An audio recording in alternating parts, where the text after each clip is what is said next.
Usual, I'm getting ahead of myself, but I'm going to do a little video here.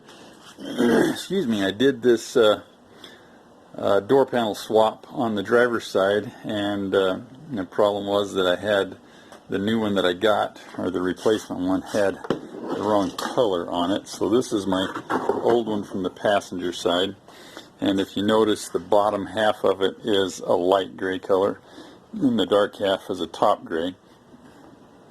The top half is a dark gray. There you go. And I got them all done and went, you know what, this just, I was back at the U-Pull-It wrecking yard and grabbing some other stuff, and for $10 or whatever it is, I'm just going to grab the matching one to the one I got for the driver's side one. So I got now a passenger side one that's dark gray on the bottom and dark gray on top, which will match the one that I put in on the driver's side, and so it won't look awkward this way. If you can see over there, it's a different, there's a light gray other plastic around it, but it doesn't look bad because there's so much dark gray in the car, so I'm not going to worry about that. Anyway, so I picked up that other door panel and I thought, okay, on the last one, what I did is, because they're actually slightly newer, the replacement ones that I got, if you'll notice, the pattern in the cloth here is a different pattern than the pattern in the cloth of the original one that came out of here. And so on the driver's side door panel, I swapped this panel for this panel onto the new replacement door panel. So I'm going to do that here again and just kind of show you a little bit more detail of the doing of that. Just to make an interesting video out of this. So I've already pulled this one apart. You can see here it's a separate panel that comes off, and the new ones actually have the cloth rolled over and glued, but it's also got these little staples in it.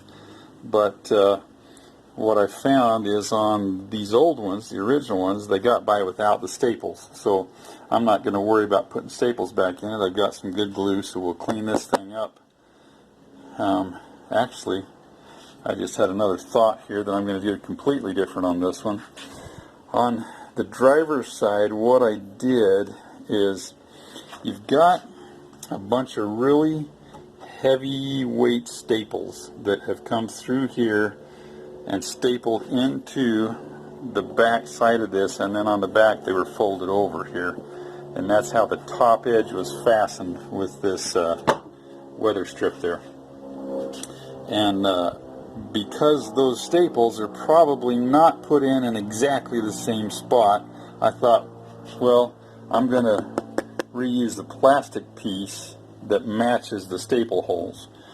And besides that, the foam backing behind this upholstery on my old door panel on the driver's side was a lot more worn out than this one is.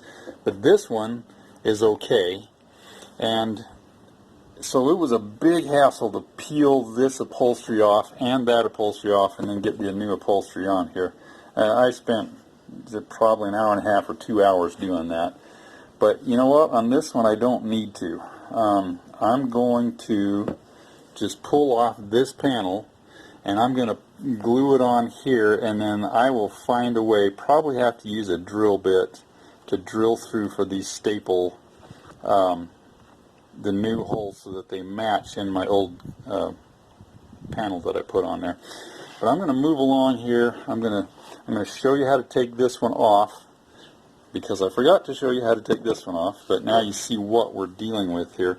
Each of these holes right here had a tab, a pin on the back of the panel. You can see these two here have not broken off, that went through that hole and then was melted from the back side to where it was flat, and that's what held this panel onto here for the most part. And then they had these staples holding the top edge of it in place. So first of all, I'm breaking most of these pins off in the process of getting the two things apart. So how am I going to fasten them back together?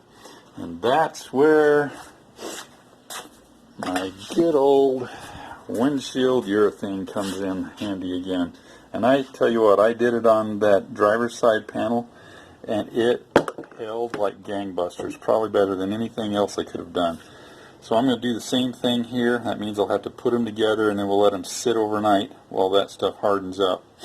And then we'll finish assembling the thing tomorrow when we come back out. But that being said, let's move over here and let me kind of show you what you've got to do to get this thing apart. And I'm going to start probably, oops, what was it? Ooh, yeah, I need one of those. Okay, that's a clip that goes on to hold a little window switch bezel in place. And I've got enough on this side, but I'm missing one on my other side. So anyway, there. Okay, so the first thing you've got to do is peel back this sound deadening pad here, and it's just glued on there with some pretty basic glue, so be careful. You don't want to just grab it and rip it, but because you may end up tearing it somewhere you don't want it torn.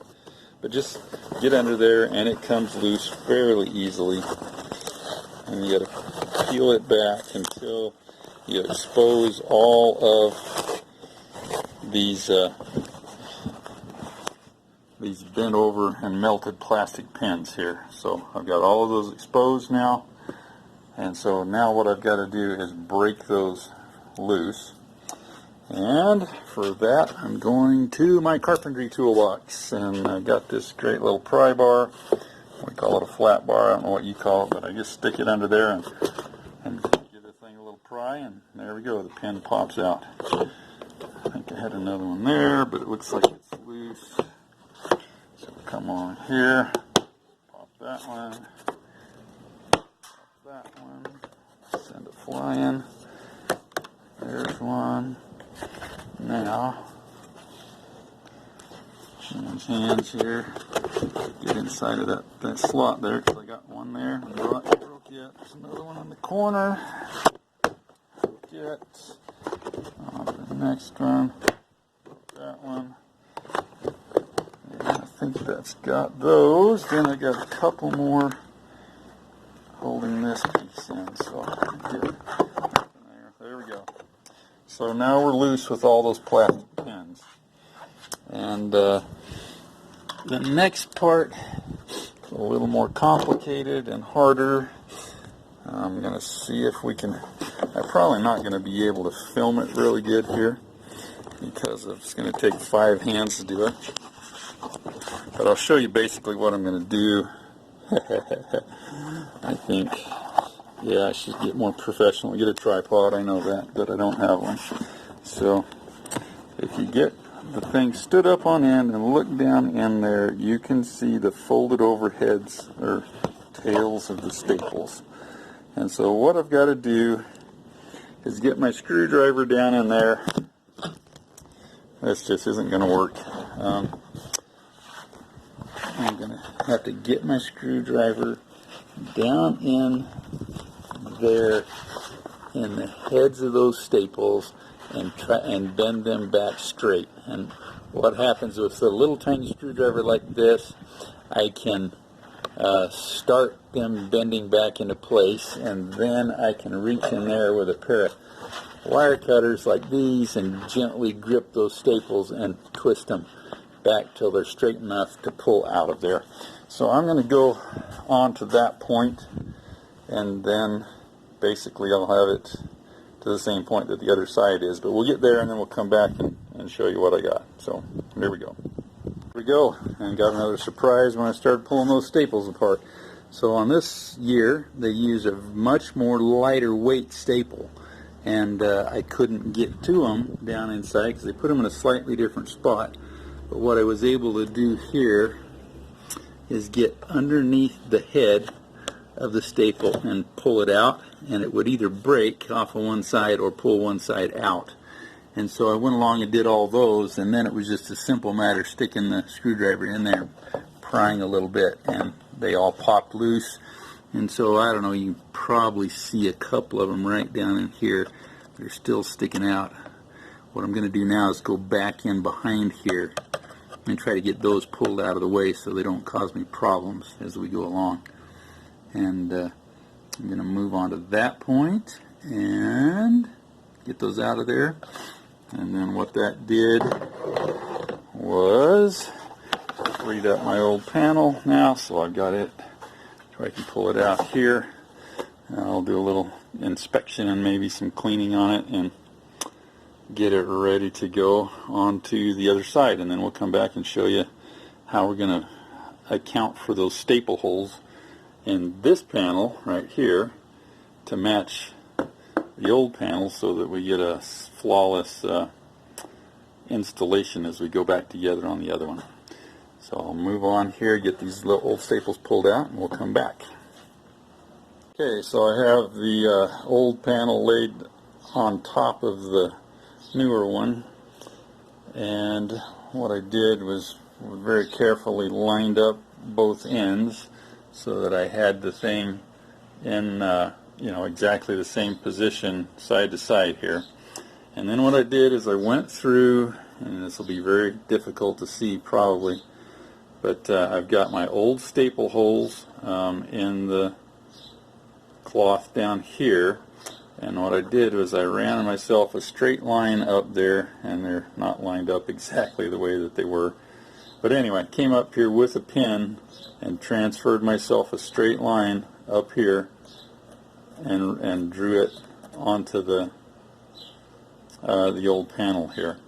And then I came in with my tape measure and hooked my tape measure here and measured down to how far the holes were. Then I came up here, hooked the tape measure on the top here, came down that distance and made a cross mark there. And that will give me two spots that I can then drill the new holes in. And remember, I told you these aren't done by a robot, and I actually only ended up with these two holes being in the exact right place compared to the ones in the old panel. So all of these are going to require some new holes. And the trick here is I've got myself a very small drill bit that I'm going to drill those holes with, but I'm also going to open them up just a little bit more than this even, so that I don't have to worry about hitting each one of those holes exactly. I'm not going to open up a lot, but just enough to where it'll be easy to slip those new staples in there, because they're a big heavy wire staple and real easy to bend them over on the back side there, and once they're bent they're plenty stiff that they're going to clinch the thing tight in place. So next job here is to get my drill and drill all these new holes. So we'll get that done and come back and see how it looks here.